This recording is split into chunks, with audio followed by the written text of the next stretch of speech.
Dance video বানিয়ে বাড়ি ফেরার সময় কাদার মধ্যে বাইক আটকে গেল।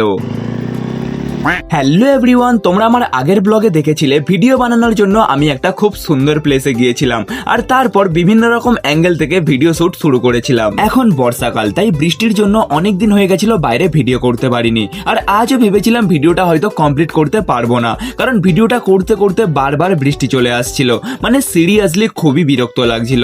কিন্তু তারপরেও অনেক কষ্ট করে ভিডিও শুটটা কমপ্লিট করেছিলাম। আই হোপ তোমাদের সকলের হয়তো এতক্ষণে এই ভিডিওটা দেখা হয়ে গেছে।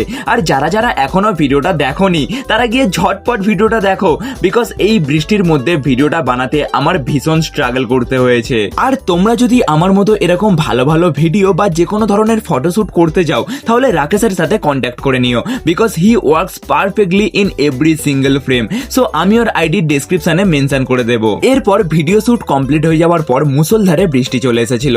সিরিয়াসলি মানে ওয়েদার আর ভিউটা জাস্ট ওয়াও লাগছিল। আর আমিও এই মোমেন্টটা উপভোগ করার জন্য মনের আনন্দে বৃষ্টিতে ভিজতে শুরু করে দিয়েছিলাম। আর তখন রাকেশ ওর বাজে গলা নিয়ে গান শুরু করেছিল।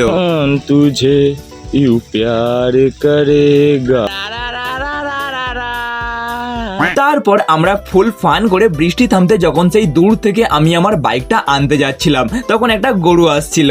আর গরুটা যাতে না আমাকে দৌড় করে তাই গরুটাকেও একটু হালকা করে এন্টারটেনমেন্ট করে দিলাম। সবকিছু ঠিকঠাকই ছিল। তারপর যখন হিরোদের মতো বাইকটা নিয়ে এসে ঘরের দিকে রওনা দিয়েছিলাম তখন রাকেশের 500 কিলো ওয়েটে আমার বাইকের চাকা কাদার মধ্যে ফেঁসে গেছিল। বাইকটা এই পজিশন থেকে কিভাবে উদ্ধার করলাম সেটা তোমরা দেখতে পাবে আমার নেক্সট ব্লগে।